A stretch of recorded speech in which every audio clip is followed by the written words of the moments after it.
제목이 굉장히 거창하죠. 작고 초라한 일상에 감추어진 위대한 영광. 이 영광은 바로 우리 하나님 나라를 말씀하는 것입니다. 1947년 이스라엘의 죽음의 바다로 불리는 사해라는 바다가 있죠. 이 사해의 서북쪽 쿰란이라고 하는 지역에 황량한 광야에서 있었던 일이었습니다. 그곳은 깎아지른 듯한 절벽과 뜨거운 태양만이 내리쬐는 매우 척박하고 사람들이 많이 다니지 않는 그런 땅이었습니다. 어느 날 무함마드 에드 디브라고 하는 한 베두인 양치기 소년이 광야에서 길을 잃은 염소 한 마리를 찾다가 가파른 절벽 중턱에 있는 작고 어두운 동굴을 하나 발견하게 되었습니다. 소년은 혹시 그 동굴 안에 잃어버렸던 염소가 있는가 싶어서 동굴 안에 작은 돌멩이 하나를 던져보았습니다. 그런데 동굴 안에서는 쨍그랑하고 질그릇 항아리가 깨지는 소리가 들려왔습니다. 소년은 깜짝 놀랐습니다. 그러면서 기대하게 되었습니다. 혹시 옛날 사람들이 숨겨둔 황금이나 보물이 동굴 안에 있을지도 모르겠다, 이런 생각을 한 것입니다. 소년은 조심스럽게 어두운 동굴 안으로 기어 들어갔습니다. 그러나 동굴 안에는 황금이나 보물 대신 먼지가 잔뜩 쌓인 낡은 항아리들만 놓여 있었습니다. 혹시나 하는 마음으로 그 항아리 안을 뒤져 보았는데요, 그 항아리 속에는 보물은 없었습니다. 대신 고약한 냄새가 나는 시커먼 가죽 두루마리들만 가득 들어 있었던 것입니다. 크게 실망한 소년은 결국 그 낡은 두루마리 몇 개를 들고 나와서 베들레헴에 있는 한 골동품 상인에게 불과 얼마 안 되는 헐값에 넘겨버렸습니다. 세상의 눈으로 볼 때 그것은 냄새나고 쓸모없는 쓰레기에 불과했던 것이지요. 그러나 훗날 학자들에 의해 밝혀진 이 가죽 두루마리의 이 정체는 전 세계를 발칵 뒤집어 놓았습니다. 그것은 바로 20세기 최고의 고고학적 발굴이라고 불리는 사해 사본이었습니다. 사본. 여러분, 성경에는 원본이 있고 사본이 있죠. 성경 원본은 존재하지 않습니다. 어디에 있는지 우리는 알 길이 없습니다. 아마 하나님께서 의도적으로 없애버리셨을 것이라고 저는 개인적으로 생각을 합니다. 왜냐하면 그 원본이 그대로 남아있다면 아마 하나님보다 그 성경의 원본을 더 우상처럼 섬기지 않겠습니까? 그래서 하나님께서 의도적으로 그 원본은 다 없애버리셨다라고 개인적으로 생각을 하고 있고, 제 개인적인 생각만이 아니라 많은 분들이 또한 그렇게 생각을 하고 있습니다. 그런데 원본은 없지만 그 원본을 필사한 사본들은 참 많이 남아 있거든요. 그동안 우리가 이 번역된 우리 개역개정 성경을 우리가 함께 보고 있는데요, 그동안 많은 이 성경 번역본들은 주후 몇백 년 후에 이 필사한 사본들이 대부분이었습니다. 그런데 이 쿰란 동굴에서 발견된 이 사본은 예수님이 이 세상에 오시기 한참 전, 물론 구약 성경이죠, 오시기 수백 년 전에 이렇게 기록된 사본들이었어요. 그러니 사본학에 있어서 가장 중요한 원리 중에 하나는 가장 오래된 것일수록 원본에 가깝다. 왜냐하면 사람들이 필사를 하다 보면 실수로 오기도 할 수 있지 않겠어요? 또 점 하나, 이 히브리어 같은 경우는 점 하나의 의미가 달라지기도 하거든요. 그러니까 점 하나가 잘못 찍히면 잘못 또 후대에 번역이 될 수도 있지 않겠습니까? 그래서 사본학에 있어서는 가장 오래된 사본일수록 원본에 가깝다, 이렇게 생각을 합니다. 눈을 감고 묵상하시는 분이 몇 분 계시는데 좀 어려운 얘기인가요? 사본이 오래될수록 원본에 가깝다. 이해가 되세요? 두 분만 이해를 하시나 본데 이해가 안 되세요? 성경에 원본이 있고, 다시 한번 설명드릴게요. 성경에 원본이 있고 그 원본을 베껴 쓴 필사한 사본들이 이제 존재하죠. 지금은야 뭐 인쇄술이 발달돼 있으니까 쫙쫙쫙쫙 찍어가지고 이렇게 수억 권의 성경을 금방 만들어낼 수 있지만, 옛날에는 인쇄술이 어디 있습니까? 다 그대로 받아 써야 되잖아요. 그러다 보니까 사본이 정말 많이 존재를 하게 되는데, 그 사본이 원본하고 가까우려면 가장 오래된 것일수록 원본하고 가까울 확률이 아주 높지 않겠습니까? 네, 이제야 알아들으시는 눈치로 고개를 끄덕이시는 것 같은데요. 자, 이 쿰란에서 발견된 이 쿰란 사본, 사해 사본이라고 하는 이 사본이 우리 인류 역사에서 가장 오래된 사본이라는 것이 밝혀진 거예요. 그러니 학계에서 발칵 뒤집혔죠. 왜냐하면 혹시나 그동안 우리가 번역되어서 읽고 있는 이 성경이 나중에 이 필사한 그 사본을 번역한 것인데, 훨씬 더 몇백 년 전에 그 필사한 그 사본의 내용하고 우리가 바라보고 있는 이 성경의 내용하고 차이가 많으면 어떻게 하나, 일단 이 걱정부터 하지 않겠습니까? 그러면 우리가 그동안 말씀 중심으로 신앙생활을 했는데, 야, 이거 우리가 잘못된 말씀을 그동안 배우고 있었나 보다, 이렇게 생각할 수 있지 않겠습니까? 그래서 긴장을 많이 했습니다. 그런데 다행히도 이 쿰란 사본의 내용과 후대에 필사된 그러한 사본들과 차이가 없다는 사실을 발견하게 된 것이죠. 얼마나 감사한지 모르겠습니다. 안 그랬으면 신앙의 체계를 다시 이렇게 세워가야 할지도 몰랐을 텐데 말이지요. 당시 세상 사람들은 그 상아리에 들어있는 오래된 가죽 두루마리, 이 가죽 두루마리를 파피루스라고 부릅니다. 파피루스. 당시에는 이런 종이가 없었잖아요. 그러니까 가죽에다가 이렇게 기록을 해서 그것을 두루마리로 말아서 보관을 했어요. 이해가 되시죠? 오늘날처럼 이런 종이책이 없었던 시대이기 때문에 가죽을 벗겨서 그 가죽에다가 이제 필사를 해서 그것을 두루마리로 말아서 이제 보관을 하는 거예요. 자, 그 항아리에 들어있는 아주 오래된 가죽 두루마리를 냄새나는 가죽이라고 당시 사람들은 거들떠보지도 않았다는 것입니다. 하지만 그 초라한 껍데기 안에는 인류 역사를 구원할 살아계신 하나님의 말씀, 즉 영원한 진리가 감추어져 있었던 것입니다. 가장 위대한 진리가 가장 초라한 모습으로 가장 깊은 어두운 동굴 속에 감추어져 있었던 것이지요. 예수님께서 이 세상에 오셔서 선포하신 하나님 나라의 비밀도 마찬가지였습니다. 세상 사람들은 천국이라고 하면 화려한 황금 마차를 타고 오는 로마의 개선 장군과 같은 이미지를 갖습니다. 압도적인 힘과 권력으로 세상을 뒤엎을 만한 어떤 거대한 힘, 세력, 당시는 정치적 메시아를 사람들이 기다리고 있었던 것처럼 바로 그러한 힘과 능력으로 다가오는 것, 그것으로 많이들 생각을 합니다. 그러나 예수님께서 보여주신 하나님 나라의 모습은 전혀 다른 모습이었다라는 것입니다. 화려하지 않았다라는 것이죠. 마국간의 구유처럼 초라해 보였고 십자가의 죽음처럼 무력해 보였다라는 것입니다.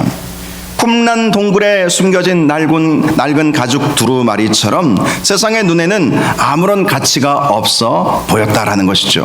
예수님께서 선포하신 그 하나님의 나라가 그렇게 처음 시작은 아주 낡고 초라해 보였다라는 것입니다.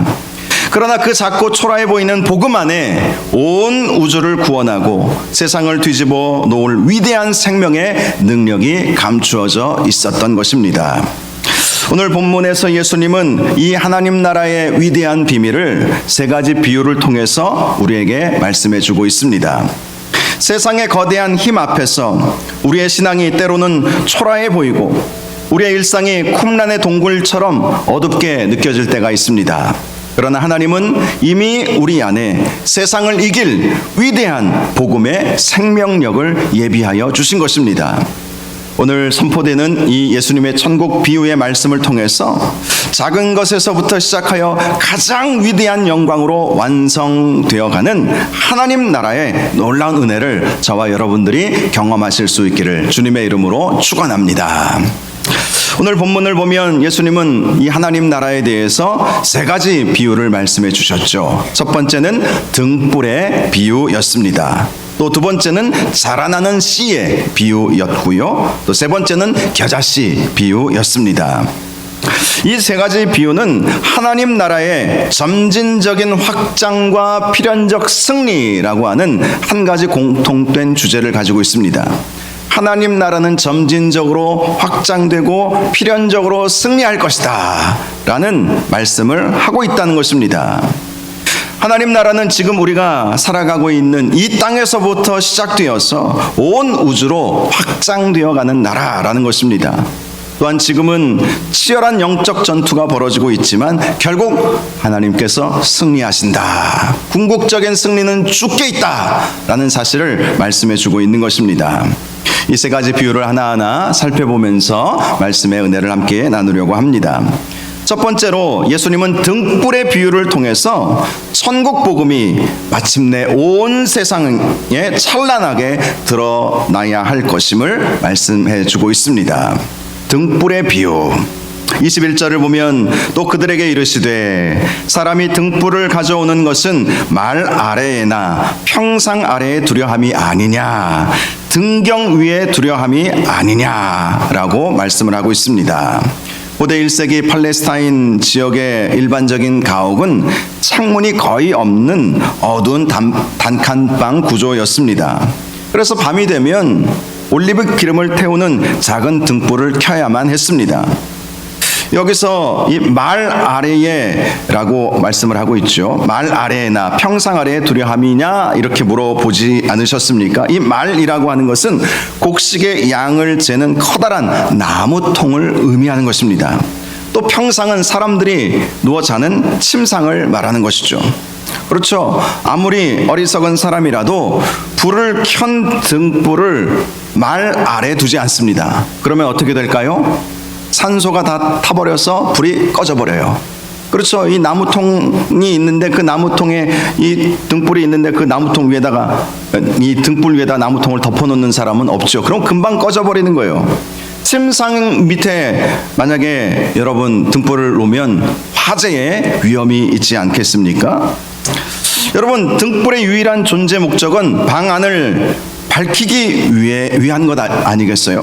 그래서 지혜로운 사람, 당연히 일반적인 사람들은 그 등불을 가장 높은 등경 위에 두는 것이다. 이 예수님이 말씀을 하시는 것입니다. 복음주의 강해 설교의 대가인 매튜 헨리 박사님은 이 구절에 대해서 이렇게 말씀해 주셨는데요. 빛이신 그리스도와 그분의 복음은 결코 인간의 핍박이나 세상의 어둠 속에 영원히 갇혀 있을 수 없다. 이것이 예수님께서 이 등불의 비유를 우리에게 해주신 그 이유라는 것이죠. 2000년 전 유대 종교 지도자들과 로마의 권력자들은 생명의 빛이신 예수님을 십자가에 못 박아 죽였습니다. 그리고 차가운 돌 무덤이라고 하는 말 아래에 가두어 두었습니다. 빛을 영원히 꺼버렸다라고 그들은 생각을 했습니다. 그러나 우리 주님은 사망 권세를 깨뜨리시고 부활하심으로 온 우주를 비추는 영광의 빛이 되시지 않으셨습니까?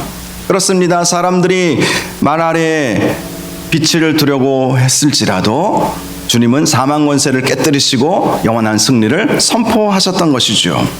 22절을 보면 드러내려 하지 않고는 숨긴 것이 없고 나타내려 하지 않고는 감추인 것이 없느니라 라고 말씀하고 있습니다. 예수님은 비록 지금 당장은 십자가의 천국 복음이 감추어진 것처럼 보일지라도 마침내 하나님의 때가 이르면 그 진리의 빛이 온 천하에 백일하에 드러나게 될 것이라고 선포하여 주신 것입니다. 그 빛은 선포된다는 거예요.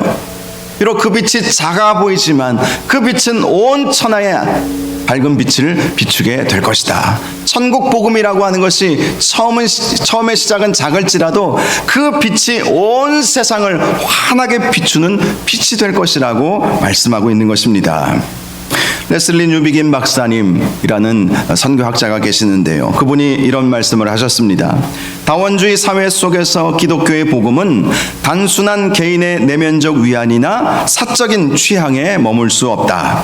복음은 세상 공터 한가운데서 선포되어야 할 공적 진리이다. 그렇습니다. 복음은 온 세상을 향하여 빛을 비추어야 한다라는 것입니다. 온 세상을 향하여 선포되어야 한다는 것입니다. 복음은 결코 부끄러운 것이 아닙니다. 복음은 숨겨두어야 할 것이 아닙니다. 여러분, 귀한 것은 숨겨두기도 하지만 또 드러내기도 하잖아요. 좋은 시계를 사신 분들은 항상 이게 머리를 넘긴다고 하지 않습니까? 왜 넘길까요? 시계 보라는 것이죠.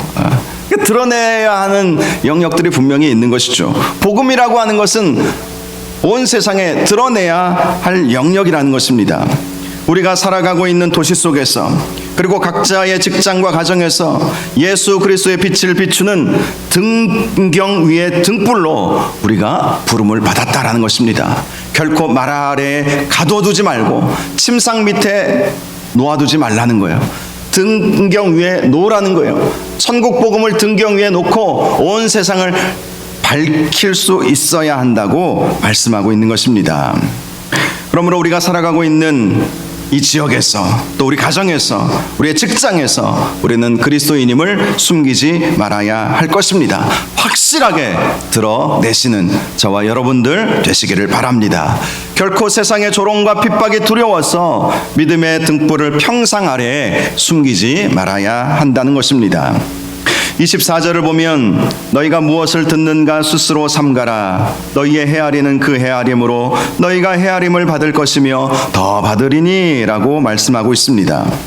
우리가 복음의 가치를 얼마나 크게 헤아리고 자랑스러워 하느냐에 따라서 은혜의 깊이가 달라지게 된다는 것입니다.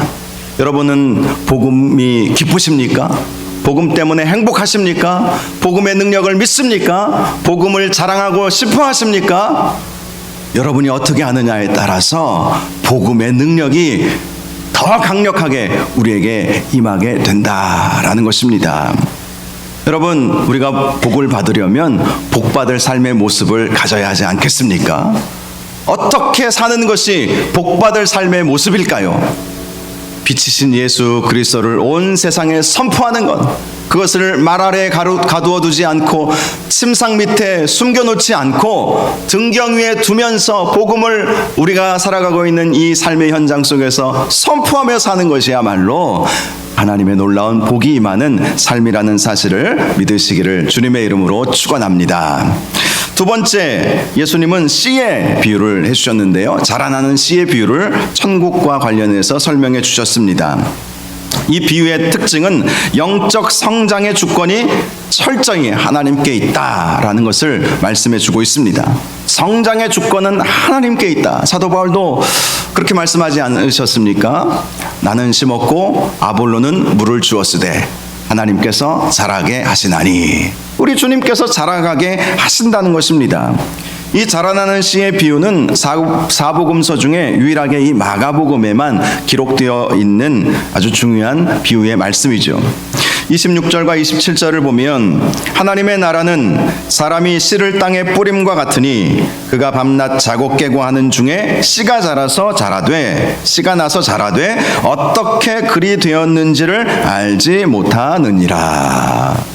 물론 요즘에는 과학이 발달해서 식물학자들이 어떻게 씨가 자라는지 과학적으로 다 밝혀냈습니다. 또 카메라만 이렇게 오랫동안 며칠 동안 그 씨가 자라는 그 화분에 계속해서 비추어 놓으면 그것을 나중에 틀어보면 그것을 이제 빠르게 배속 10배속으로 빠르게 이렇게 돌려보면 씨가 막 올라와서 이 자라나는 그 모습을 우리는 자세히 볼 수 있죠. 그런데 과거에는 그렇게 볼 수 없었잖아요. 며칠 자고 일어났더니 이게 자라 있는 거예요. 우리 교회 이 식당 앞에 조그만 화단이 있지 않습니까? 거기에 우리 올 초에 우리 권사님들이 오이도 심어놓고 상추도 심어놓고 고추도 심어놓고 이렇게 하셨어요. 그래서 제가 시간이 있을 때마다 물을 이렇게 주거든요. 그런데 분명 전날에는 아무것도 흔적도 없었어요. 그런데 그 다음날 보니까 이렇게 커져 있는 거예요. 좀 이건 과장인가? 어쨌든 엄청 커져 있는 거예요. 오이가 그렇게 커져 있는 거예요. 저는 몰라요 어떻게 그렇게 커졌는지. 제가 못 본 사이에 큰 것이겠죠. 하나님의 나라가 바로 그와 같다라고 설명을 하고 있습니다. 농부의 역할은 봄에 밭을 갈고 씨를 뿌리는 것까지이지 않습니까?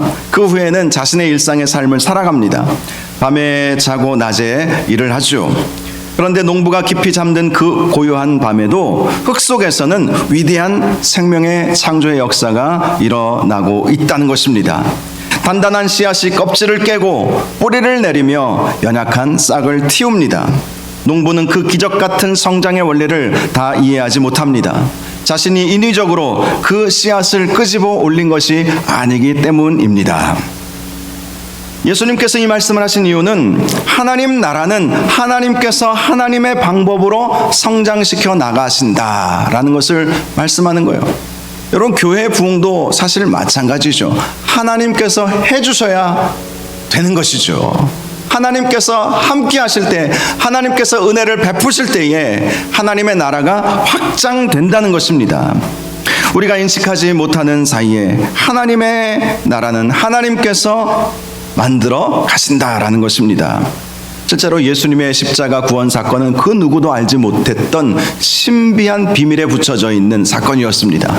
그러니 사탄도 몰라서 예수님을 십자가에 달려 죽게 하면 자기가 승리할 줄 알았던 것이죠. 천사도 몰랐어요. 이 예수 그리스도의 십자가를 통해서 우리의 구원을 이루시게 하신다는 것은 아무도 몰랐습니다. 예수님도 알지 아니하시기로 작정한 일이었던 것이죠. 그런데 하나님은 예수 그리스도의 그 십자가로 말미암아 우리를 구원하시는 놀라운 역사를 이루었습니다. 그 누구도 알지 못했던 방법으로 하나님께서 하나님의 방법으로 하나님의 때에 그 놀라운 일을 이루셨다라는 것입니다. 28절을 보면 땅이 스스로 열매를 맺되 처음에는 싹이요 다음에는 이삭이요 그 다음에는 이삭의 충실한 곡식이라고 말씀하고 있습니다. 여기서 아주 중요한 단어가 하나 있는데요, 스스로라고 하는 단어입니다.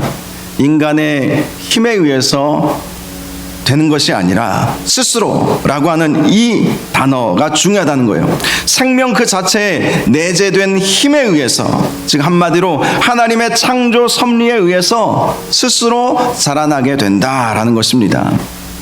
생명을 잉태하고 구원을 완성하시는 우리 하나님의 은혜로 말미암아 하나님의 나라는 계속해서 자라난다.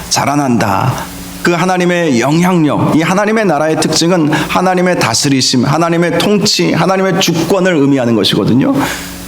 비록 이 하나님의 나라가 작아 보여도 하나님은 하나님의 방법으로 그 하나님의 나라를 확장시켜 가신다라는 것입니다. 복음이 이 한반도까지 들어오게 된 것, 이것은 그 누구의 노력에 의한 것이 아니라 하나님께서 이루어 가시는 역사라는 사실을 말씀하고 있다는 거예요. 저는 미국 유학 시절에 플러신학교에서 에디 깁스 박사라는 분에게 교회 성장학을 배우게 되었는데요. 이 에디 깁스 박사님은 교회 성장학의 대가라고 하는 맥가브란 박사님의 제자였습니다. 이 에디 깁스 박사님을 통해서 제가 교회 성장학을 배우면서 깨달은 것이 있었어요. 그전에는 교회 성장을 이루려면 이 프로그램도 도입하고 저 프로그램들도 도입하고 이 겉에 드러난 것들을 제가 많이 관심을 가졌거든요. 아무래도 신학생이고 이제 목사 안수 받은 지 얼마 안 됐기 때문에 그러한 부분들을 많이 연구하면, 예를 들어서 어느 교회가 어떻게 했더니 성장했더라, 그 교회의 프로그램이 무엇인지 가서 배우고, 뭐 어느 교회는 제자 훈련, 어느 교회는 뭐 기도 훈련, 어느 교회는 뭐 중보기도학교, 뭐 어느 교회는 뭐 사랑방 시스템, 뭐 여러 가지 그런 프로그램들이 있지 않습니까? 그래서 그런 것들을 교회 성장하기 위해서 배우지 않겠나? 저는 내심 그런 기대를 가지고 그 공부를 시작을 했는데요. 그런데 그렇지 않음을 제가 발견을 하게 되었습니다. 진정한 교회 부흥은 인간의 마케팅이나 세상의 경영학적 프로그램으로 만들어지지 않는다는 것입니다. 교회 성장은 생물학적 원리라는 거예요. 그래서 자연적 교회 성장이라는 말이 나오죠. 생물학적 원리라는 것입니다. 복음이라는 생명의 씨앗이 심어지면 성령께서 스스로 자라가게 하신다는 거예요. 그러므로 중요한 것이 무엇입니까? 성령님께서 기뻐하시는 교회가 되어야 한다는 것이죠. 성령께서 결국 자라게 하시기 때문에, 우리 하나님께서 자라가게 하시기 때문에 하나님께서 기뻐하시는 교회가 되면 그 교회는 하나님께서 자라가게 하신다는 것입니다. 저와 여러분이 바로 이 원리를 깨달으시고 우리 교회가 하나님께서 기뻐하시는, 우리 성령님께서 기뻐하시는 교회가 될 수 있도록 우리의 모든 주권을 성령님께 넘겨드리시기 바랍니다. 내가 자꾸 붙잡으려고 하니까, 내 경험과 내 지식으로 자꾸 붙잡으려고 하니까 성령님의 영역을 자꾸 침범하는 것입니다. 그러나 성령님을 기쁘시게 해드리고 하나님을 기쁘시게 해드릴 때에 하나님께서 놀랍게 폭발적으로 부흥의 역사를 허락하여 주실 줄로 믿습니다. 정필도 목사님도 늘 강조하셨던 것이 있는데요. 목회는 목사가 하는 것이 아니라 성령께서 하시는 것이다. 늘 이런 말씀을 하셨어요. 그래서 때로는 어떤 교회 집사님이, 성도님이 교회를 잘 안 나오고 그러면, 물론 목사님도 나름대로 신방을 하셨겠지만 뭐 목사가 신방 간다고 나옵니까? 요즘 얼마나 성도들이 고집이 센지 몰라요. 한번 안 나오겠다고 딱 마음 먹으면 목사가 아무리 방문을 해도 문도 안 열어주는 분들도 계세요. 여러분들은 문을 열어주셨으니까 이 자리에 계시지, 이 자리에 안 계신 분들 중에는 문도 안 열어주시는 분들도 분명히 여러분들도 아실 거예요. 있었어요. 그럴 때 목사님이 하시는 방법은 제가 그래서 배웠어요. 주님, 저 영혼이 문도 안 열어줍니다. 목사의 신방도 안 받으려고 합니다. 주님께서 신방해 주십시오. 주님께서 그 영혼을 만져주십시오. 그렇게 늘 기도하셨다고 목회에 대해서 우리 후배 목사들, 제자 목사들에게 늘 그 사실을 강조해 주셨어요. 하나님께서 하셔야만 하는 거예요. 그런데 여러분, 그게 무서운 겁니다. 그게 무서운 거예요. 하나님께서 한번 움직이시면 사실 무서운 거예요. 하나님이 움직이시기 전에 주님 앞에 순순히 나오시는 저와 여러분들 되시기를 바랍니다. 하나님께서 역사하시면 막 온 우주를, 세상을 흔드시는 분이 우리 하나님 아니십니까? 사랑하는 여러분, 우리의 조급함을 십자가 앞에 내려놓으시기를 바랍니다. 내 기도가 당장 응답되지 않는다고 낙심하지 마시기를 바랍니다. 내 자녀의 신앙이 변하지 않는 것 같아서 속상해할 때도 있습니다. 그러나 우리가 해야 할 일은 눈물의 기도를 뿌리는 것입니다. 눈물로 씨앗을 뿌리는 것입니다. 그리고 묵묵히 일상의 자리에서 하나님을 신뢰하는 것입니다. 그러면 생명의 주관자이신 하나님께서 가장 완벽한 때에 가장 아름다운 방법으로 반드시 하나님의 역사를 이루어 가실 것입니다. 하나님의 주권을 신뢰하시는 저와 여러분들 되시기를 바랍니다. 농부는 몰라요. 그러나 결과를 보면 하나님의 역사이구나라는 것을 발견할 때가 온다는 것이죠. 마지막 세 번째로, 예수님은 겨자씨 비유를 통해서 하나님 나라의 위대한 확장성과 최후 승리를 말씀해 주셨습니다.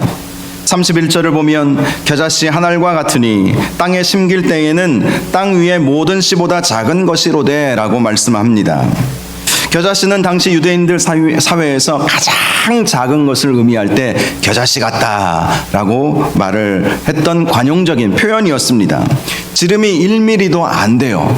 여러분들도 보신 분들이 계실 거예요. 정말 작습니다. 깨보다도 10배가 작아요. 제가 느끼기에는 너무 작아요.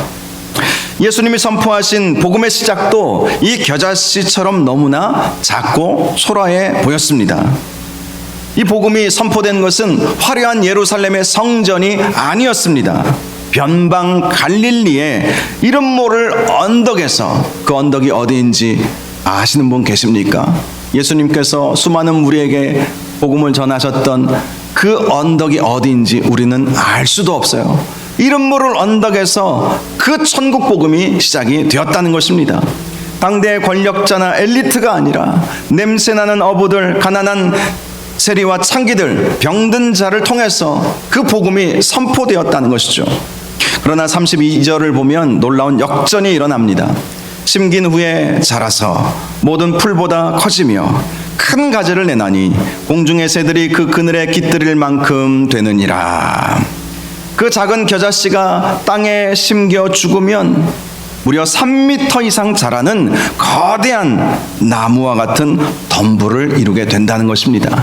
겨자씨와 같이 작지만 그것이 땅에 심기워져 죽으면 놀라운, 그래서 공중의 새들이 와서 깃들일 정도로 커지게 된다라고 말씀을 한 것입니다. 이 공중의 새들이 깃든다라는 표현은 단순히 크기가 커진다라는 의미가 아닙니다. 구약 에스겔서 17장 22절 말씀의 성취를 의미하는 것입니다. 메시아 왕국의 위대한 예언이 성취될 것이라는 말씀이라는 것입니다. 하나님께서 이스라엘이라는 백향목의 연한 가지를 심으셨는데 그것이 자라서 아름다운 가지를 뻗고 새들이 와서 그 아래에 깃들이게 된다. 이 에스겔서의 예언이 그대로 이루어진다라는 이 말씀인 것이죠. 즉, 이 겨자씨 비유는 유대인이라는 작은 울타리에서 시작된 십자가 복음이 마침내 온 열방과 이방 민족을 품어내는 우주적인 하나님 나라로 완성된다는 선교적 비전을 말씀하고 있는 것입니다. 예수님도 마지막 때에 모든 민족이 천국 복음을 듣게 될 때라고 말씀하고 있지 않습니까? 갈릴리에서 이 유대 사회에서 가장 시골 변방, 이 갈릴리는 이방의 갈릴리라고 비하했던 곳이었어요. 바로 그곳에서 복음이 시작되어서 그 복음이 땅에 심기워짐으로 온 유대와 예루살렘과 온 유대와 사마리아와 땅끝까지 선포되는 놀라운 역사를 이루게 된다는 말씀인 것이죠. 문화인류학자 폴 히버트 교수님에 따르면 복음이 낯선 문화권에 처음 들어갈 때에는 아주 이질적이고 보잘것없는 작은 것처럼 보이게 된다고 합니다. 우리나라에도 복음이 처음 들어왔을 때 얼마나 이질적인 것으로 보였겠습니까? 예수 귀신 이렇게 말하는 사람들도 있었고요. 코쟁이들이 복음을 전하는 그 예수님을 처음에는 사람들이 받아들이지 않았습니다. 토마스 선교사가 대동강변에서 목뱀을 당하며 뿌린 성경 몇 권은 견고한 유교 사회의 거대한 벽 앞에서 연약해 보이는 겨자씨와도 같았습니다. 그런데 그 성경을 통해서 평양의 놀라운 부흥의 역사가 일어나게 된 것이죠. 평양, 당시 이 한반도 땅에서는 평양이 복음의 중심지였어요. 그래서 동방의 예루살렘이라고 그렇게 불리지 않았습니까? 동양의 예루살렘. 그것이 토마스 선교사가 정말 작고 작은 그 겨자씨와 같은 그 성경책 몇 권을 한반도 땅에 뿌림으로 그것이 시작이 된 것입니다. 언더우드 선교사님이 기도문을 보면 이런 고백을 했습니다. 조선 땅은 보이지 않는 캄캄한 어둠의 땅이었다라는 것을 말하기도 했습니다. 그러나 하나님은 그 겨자씨들을 땅에 떨어져 썩게 하셨고 마침내 수백만 명의 성도들이 하나님을 예배하는 거대한 영적 숲으로 이 대한민국 땅을 축복하지 않으셨습니까? 여러분, 내 삶의 시작이 미약하다고 좌절하거나 부끄러워하지 마시기 바랍니다. 내가 지금 주님을 위해 드리는 섬김이 너무 작아 보인다고 포기하지 마시기 바랍니다. 교회 안에서 수고하는 모든 일들, 이웃을 향해 내미는 작은 손길들, 그리고 아무도 알아주지 않는 골방에서의 기도가 우리의 겨자씨들인 것입니다.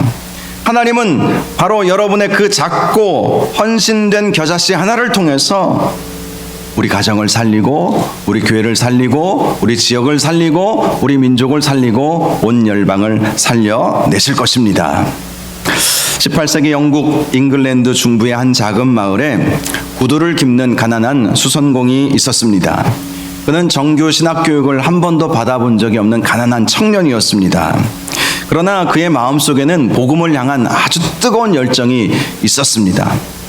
그래서 그는 이 구두 수선집에서 버려진 가죽 조각들을 기워 붙여서 커다란 세계 지도를 자기 구두방에 붙여서 걸어 놓았습니다. 그리고 구두를 수선하면서 매일매일 한 번도 가본 적 없는 세계 열방을 향해 기도하기 시작했습니다. 어느 날 이 청년이 우연히 목사님들이 모이는 그 자리에 참여하게 되었습니다. 목사님들이 그 청년을 향해서 청년 우리에게 하고 싶은 말 없는가? 라고 물어보았습니다. 그때 이 청년이 이런 말을 했습니다. 우리도 이제 이방인들을 위해 해외 선교를 시작해야 되지 않을까요?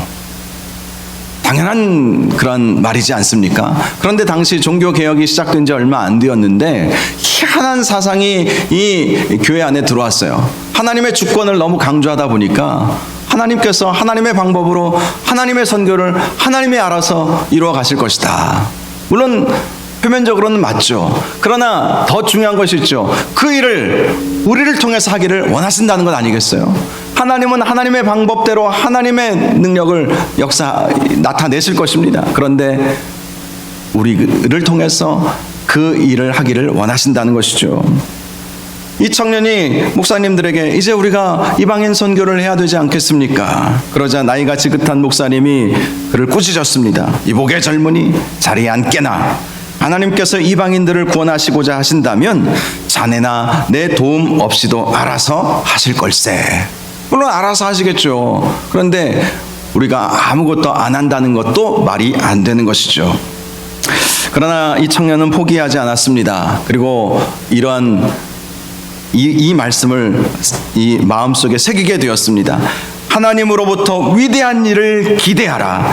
하나님을 위해 위대한 일을 시도하라. 이것이 바로 윌리엄 캐리가 선포했던 외침이었습니다. 하나님으로부터 위대한 일을 기대하라. 하나님을 위해 위대한 일을 시도하라. 비록 구두수선공으로 가난한 작은 청년에 불과했지만 그는 이 큰 비전을 가지고 있었습니다. 마치 하나님 나라, 작고 초라한 것에서부터 시작이 되지만 놀라운 하나님의 역사를 이루어 가실 것임을 이 청년은 믿게 되었던 것입니다. 그래서 그는 인도에 가서 무려 44개의 인도 방언으로 성경을 번역했습니다. 인도는 힌디어라고 하죠. 힌디어만 공용어가 아니에요. 영국의 식민지였기 때문에 영어도 공용어이고요. 벵갈어도 공용어이고요. 공용어만 해도 수십 개가 되고요. 워낙 많은 소수민족들이 많이 살고 있어서 수천 개의 종족 언어가 있다고 해요.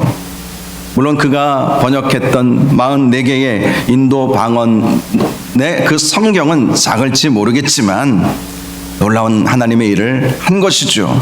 그는 인도의 악습을 철폐했으며 수많은 영혼을 주님께로 인도한 현대 선교의 아버지가 되었던 것입니다. 초라한 구두수선공의 마음에 심겨진 작은 겨자씨 하나가 자라나서 마침내 세계 선교의 문을 활짝 여는 거대한 생명의 나무가 된 것입니다. 오늘 주신 세 가지 비유의 말씀을 마음 깊이 새기실 수 있기를 바랍니다. 첫째, 복음은 세상의 어떤 권력과 어둠으로도 덮을 수 없는 영원한 생명의 빛이다. 천국을 아무리 사람들이 부정해도 부정할 수 없는 진리다라는 것을 기억하시기 바랍니다. 두 번째, 영적인 성장과 삶의 회복은 하나님의 주권적인 역사다. 스스로 자라나게 하신 하나님. 그러므로 중요한 것은 하나님께 다 맡겨드리는 나의 비움, 자기 부인이 우리에게 있어야 하는 것이죠. 세 번째, 아무리 초라하고 작아 보이는 겨자씨와 같은 시작일지라도 그 안에 진정한 생명이 있다면 마침내 하나님의 놀라운 역사로 완성될 것이다. 이 사실을 기억하시고 우리가 작고 연약해도 원대한 하나님 나라를 바라보며 살아가시는 저와 여러분들 되시기를 주님의 이름으로 축원합니다. 이 시간 우리 함께 찬양하겠습니다. 비천하여도 존귀하여도 궁핍할 때도 풍족할 때도 내 영혼 주님만으로 만족하네. 그렇습니다. 우리가 비록 작고 연약해도 우리가 주님만으로 만족하고 주님을 바라볼 때에 우리 주님은 우리의 삶에 놀라운 역사를 시작하실 것입니다. 지금은 안 보일지 모르지만 나중에 돌이켜보면 하나님께서 이렇게 역사하셨구나 라고 간증할 수 있게 될 것입니다. 우리 말씀 생각하면서 함께 찬양하겠습니다.